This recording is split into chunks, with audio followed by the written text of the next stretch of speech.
Hello बच्चों, the question says the total entropy change for a system and its surrounding increases if the process is वह चार options दिया है बच्चों में बोला है टोटल एंट्रोपी चेंज बच्चों एस डेल्टा एस टोटल बच्चों क्या हो इंक्रीज हो किस प्रोसेस के लिए हो वो हमें बताना किस प्रोसेस के लिए बच्चों डेल्टा एस जो होता है वो इंक्रीज होता है। बच्चों इस क्वेश्चन को सॉल्व करने का की कंसेप्ट है की कंसेप्ट होगा बच्चों condition for spontaneity conditions for spontaneity.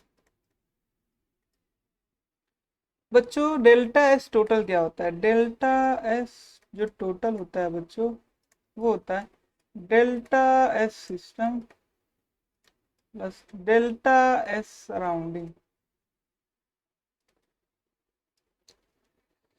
बच्चों डेल्टा कंडीशंस क्या है स्पॉन्टिनिटी डेल्टा एस टोटल बच्चों तीन केस हो सकते हैं या तो बच्चों delta S total greater than zero हो या तो बच्चों delta S total less than zero हो या तो डेल्टा एस टोटल जो बच्चों हो वो इक्वल टू जीरो हो या तो बच्चों डेल्टा एस टोटल जो हो रिमेन कांस्टेंट हो।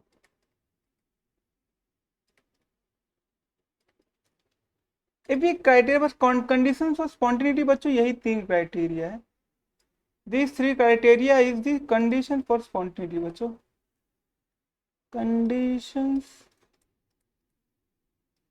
फॉर स्पॉन्टिनिटी स्पॉन्टिनिटी यही तीन क्राइटेरिया बच्चों कंडीशन है। ये कंडीशन तब होगी बच्चों जब प्रोसेस इज स्पॉन्टेनियस। ये कंडीशन बच्चों तब होती है जब प्रोसेस हमारा नॉन स्पॉन्टेनियस हो। ये प्रोसेस तब होती है जब प्रोसेस हमारा इज एट इक्विलिब्रियम। प्रोसेस बच्चों अब इक्विलिब्रियम को स्टैब्लिश कर दिया है तो बच्चों उसमें डेल्टा एस टोटल क्या हो जाता है जीरो हो जाता है। और delta S total remain constant तब होता है बच्चों जब प्रोसेस हमारा रिवर्सिबल हो प्रोसेस इज क्योंकि बच्चों रिवर्सिबल प्रोसेस में हमारा प्रोडक्ट और रिएक्टेंट रिएक्टेंट प्रोडक्ट की तरफ जा रहा है प्रोडक्ट रिएक्टेंट की तरफ वापस आ रहा है तो बच्चों नेट चेंज क्या हो जाता है नेट चेंज तो जीरो हो जाता है इसलिए डेल्टा एस क्यों डेल्टा एस इसमें भी क्या हो जाता है बच्चों रिमेन कांस्टेंट हो जाता है।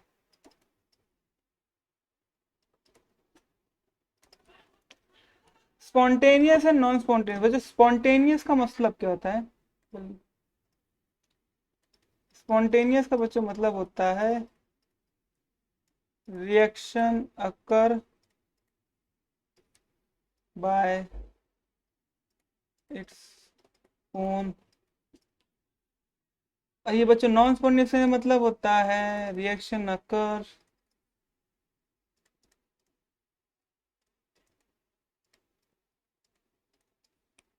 occurs at external field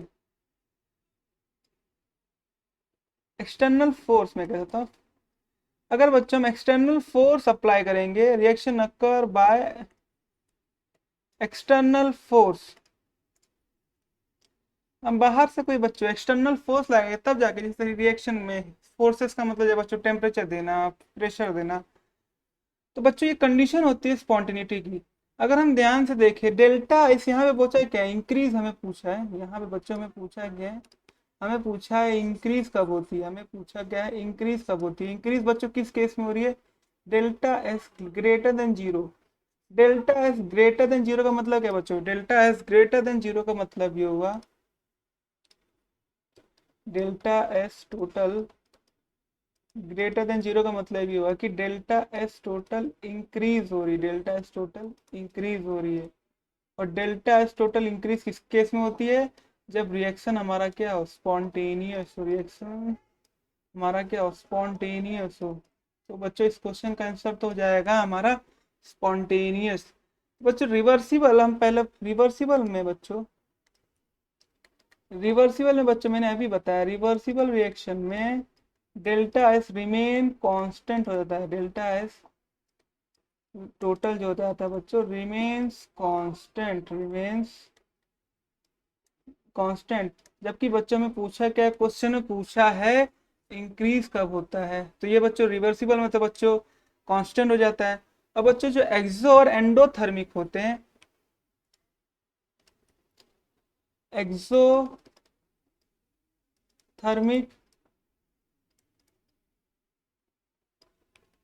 और बच्चों जो एंडोथर्मिक होते हैं,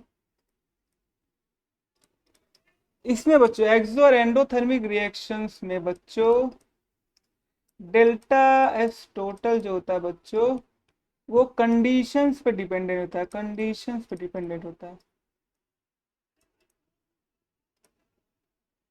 delta S total for exothermic and endothermic may increase, may increases और may decreases। बच्चों बच्चों एक्सोथर्मिक एंड, क्योंकि यहाँ पे बच्चों इसको हम इस कुछ इसको हम गिव्स फ्री एनर्जी समझते हैं। जब हमें एक्सो और एंडोथर्मिक रिएक्शन की स्पॉन्टिनिटी के बारे में बताना हो तो हम लोग गिव्स फ्री एनर्जी इक्वेशन जो होती है बच्चों delta G is equal to delta H minus T delta S. उसमें बच्चों जो स्पॉन्टिनिटी की कंडीशन होती है वो होती है delta G must be negative if reaction is spontaneous.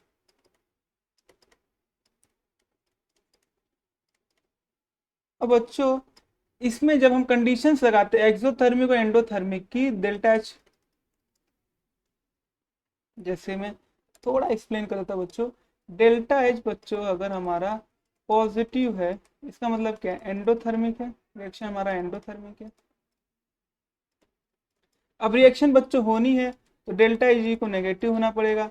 तो इस केस में बच्चों हमारा डेल्टा एस क्या होना चाहिए, डेल्टा एस तो पॉजिटिव होना पड़ेगा। तो एंडोथर्मिक के लिए बच्चों, एंडोथर्मिक के लिए ये बच्चों ऐसे निकलेगा delta H equal to delta G minus T delta S. अगर बच्चों ये वैल्यू पॉजिटिव है, हमें इसको क्या स्पॉन्टेनियस लगाना है, तो बच्चों इसके लिए क्या डेल्टा एस की वैल्यू क्या होनी चाहिए, पॉजिटिव की, तभी तो बच्चों क्या हो नेगेटिव रहेगा ये हमें। और ये क्या delta H must be less than minus delta H, इससे बच्चों छोटा भी होना चाहिए।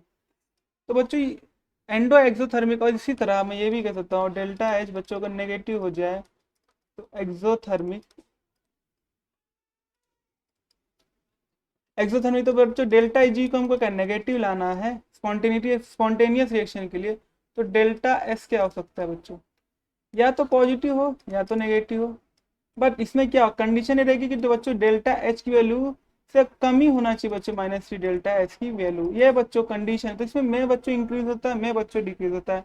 इसमें भी बच्चों पॉजिटिव नेगेटिव दोनों केसेस हो सकते हैं डेल्टा एस, क्योंकि हमें उसमें उस समय हमें रिएक्शन डेल्टा जी के बेसिस पे बताना पड़ता है स्पॉन्टिनिटी के बारे में नेगेटिव में पॉजिटिव। तो यहाँ पे बच्चों डेल्टा पॉजिटिव नेगेटिव दोनों हो सकता है। तो इसलिए बच्चों बस हमें क्वेश्चन में पूछा है क्या, क्वेश्चन में पूछा है प्रोसेस में क्या हो रहा है, इंक्रीज हो रहा है। प्रोसेस में हमारा बच्चों इंक्रीज होना चाहिए, इंक्रीज इंक्रीज। तो इंक्रीज कब होगा, जब इंक्रीज होगा बच्चों सिर्फ और सिर्फ स्पॉन्टेनियस के लिए, स्पॉन्टेनियस रिएक्शन के लिए बच्चों डेल्टा एस टोटल क्या हो रहा है, इंक्रीज हो रहा है। बाकी सब इसके लिए रिमेन्स कांस्टेंट। इन दोनों पे बच्चों कंडीशन हो जाती है, इन दोनों पे कंडीशन हो जाती है अप्लाई। इसके लिए बच्चों बस एक ही कंडीशन है, delta S must be positive for the spontaneous reaction. तो बच्चों I hope you understood very well, thank you and best of luck.